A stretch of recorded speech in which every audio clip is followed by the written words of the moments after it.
У нас нет точных сведений, что произошло. We can't say for sure what happened. We think we should at least wait for the UN inspectors to give their report. We don't have any evidence showing that it was the regular army of the Syrian government that used those chemicals. We don't even know at this point if those were chemical weapons or just some hazardous chemicals. Besides, as I said elsewhere, we think it would be totally absurd for the regular government forces to use banned chemical weapons in a situation where they've encircled the so-called rebels in certain areas and basically are about to finish them off. They're fully aware of the fact that such a step would mean sanctions, including even the use of military force. This is just absurd. It doesn't make any sense. That's the first point. Second, we think that if someone has evidence proving that chemical weapons have been used and that it was the regular army that used them, they should present this evidence to the UN Security Council, to the inspectors and to the Security Council. And this evidence has to be compelling. It should not just be hearsay, just some conversations intercepted by the intelligence service. Even in the US, some experts think the evidence presented by the administration is not compelling. It is possible that the opposition staged a provocation in order to give their patrons an excuse for a military intervention. The videos you're referring to of children who had allegedly been killed in this chemical attack are just horrific. However, the question is, who did it? What exactly was done? And whose fault was it? Those videos don't answer these questions. There's an opinion that this compilation was made by a group of militants who, as both the US administration and we know, are associated with Al-Qaeda. We also know that they have always been notoriously ruthless. Still, I'd like to point out that there are no parents, women or medical personnel in those pictures, which you would have noticed at a closer look. Who are those people, and what really happened there? This question remains open. Certainly, those pictures are just hideous, but they don't prove anyone guilty. This incident obviously has to be investigated. We would like to know who was responsible for these atrocities. What would Russia's position be if you became convinced that it was by the government of Syria? Would you agree to military action? I don't rule this out, but let me draw your attention to one absolutely essential thing. Under international law, the only body that can authorize using weapons against a sovereign state is the UN Security Council.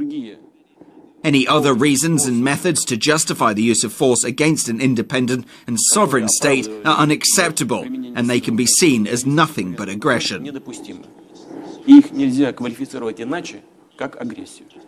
I see your reasoning in this regard, but I do wonder, when there's a question mark about who committed these crimes, whether Russia should distance itself from the Assad government and maybe hold up its shipments of arms or something like that.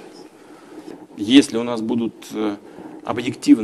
will not come up with a response unless we get the exact information on who committed these crimes.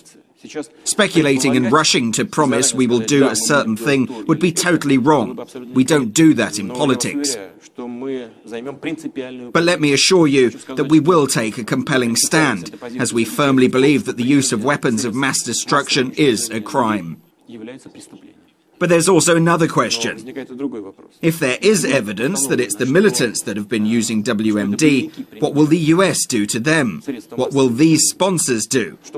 Will they stop weapon supplies? Will they start hostilities against the militants?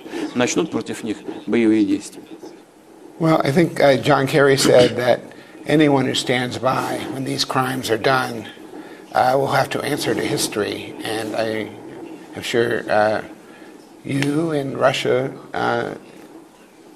would be included in that, and the United States. But are you afraid that you may be seen today as standing by a regime that's oppressing and committing crimes? Is there a danger that you will be seen as a protector of this government? We're not defending the current Syrian government. We're defending other things entirely. We're defending the principles and norms of international law. We're defending the current world order. We're defending the rule that even a possibility of using force must be discussed within the framework of existing world order and international law. This is what we're defending. This is the absolute value. When decisions concerning the use of force are made outside the UN and the Security Council, it raises a concern that such illegal actions could be taken against any country under any pretext. You've just said that Mr. Kerry believes that it was Assad's forces that used chemical weapons, but the Secretary of State in Mr. Bush's administration was trying to convince the international community that Iraq had chemical weapons in a similar fashion. He even showed us a test tube with white powder in it.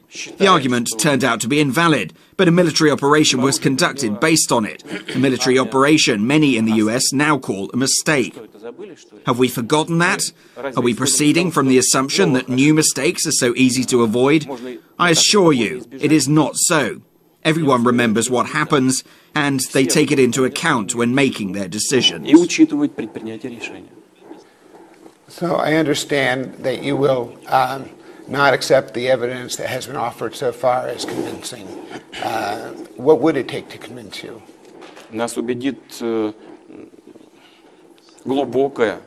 We would be convinced by detailed investigation and by direct evidence of who exactly used chemical weapons and what substances were used. Then we'll be ready to take decisive and serious action.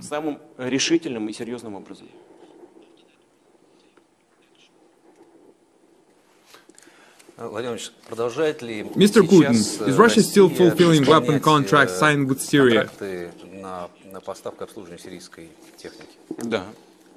Yes, of course. We're doing this because we believe we're working with the legitimate government and we're violating neither international law nor our obligations. The UN has not imposed any restrictions on the export of weapons to Syria. We feel so bad that Syrian militants have been receiving weapons without any restrictions from the very first day of this conflict, despite the fact that it is against international law to supply weapons to the country in the state of military conflict. I would like to clarify the situation with the state-of-the-art S-300 missile systems. Go ahead. There's been so much speculation around this. Has Russia actually delivered the S-300 to Syria or not? The S-300 are not the newest systems, though they might be a little better than Patriot missiles, but we do have S-400 and S-500 coming up soon. These are certainly very efficient weapons. We have a contract to supply S-300 missiles, and we've already supplied some parts, but not all of it, because we decided to suspend supplies for a while. But if we see international law being violated, we will reconsider our future actions, including supplies of such sensitive weapons to certain regions of the world.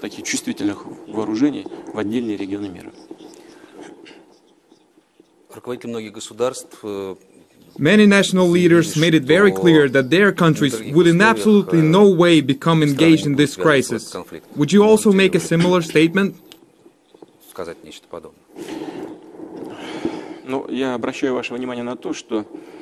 I'd like you to note that presently there are no Russian armed forces units stationed anywhere outside of our country. The only exceptions are the 2 military bases on the territory of the former Soviet Union and our peacekeepers in operations within the UN mandates. This is something really good, something we're happy about. We're certainly not planning to, and we will not get engaged in any sorts of conflicts. As far as the decision made by a number of nations not to participate in the military operation, frankly, I was quite surprised by it. I had believed that the Western society has been long acting under the principle of certain uniformity, similar to decisions that had been taken at rallies of the Soviet Communist Party. But it proved not to be the case. Indeed, there are individuals who treasure their sovereignty, who analyze the situation, and who have the guts to take decisions in the interests of their own countries and to defend their stance. This is a good thing, which says that the world is truly growing stronger in its multipolarity.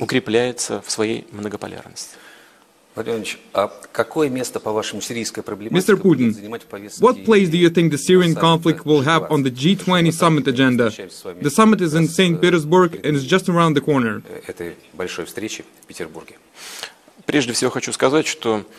First of all, I'd like to say that the agenda for the upcoming G20 summit has been drawn up well in advance. We've discussed it with our partners, and we don't think we have the right to go back on our agreement. The G20 summit will mainly focus on the world economy and economic problems, such as slow economic growth, unemployment, corruption, tax crimes and management.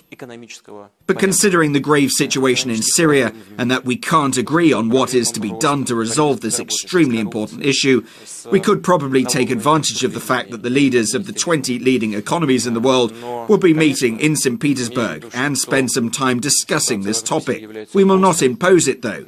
We can just propose to deviate from the agreed agenda and discuss the Syrian conflict. I want to stress this again. We are hosting the summit, and that means following certain rules. The agenda has been agreed on beforehand, and we don't believe we have the right to single-handedly modify it.